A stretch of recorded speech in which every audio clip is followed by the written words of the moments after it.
சூரியனை விட்டு பூமி விலகும் அப்படிங்கிறதால நம்ம உடல்ல நிறைய மாற்றங்கள் ஏற்பட போகுது அப்படின்னு ஒரு சில செய்திகள் இணையத்துல வைரல் ஆகிருக்கு. அதுல என்ன உண்மை இருக்கு வாங்க தெரிஞ்சுக்கலாம்.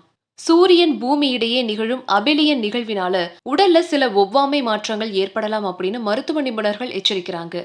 விண்வெளியில பூமி சூரியனை நீள்வட்ட பாதையில சுற்றி வரும் நிலையில ஆண்டுதோறும் ஆகஸ்ட் மாத வாக்குல சூரியன் பூமி இடையேயான சுற்றுப்பாதையின் நீளம் அதிகமாகும்.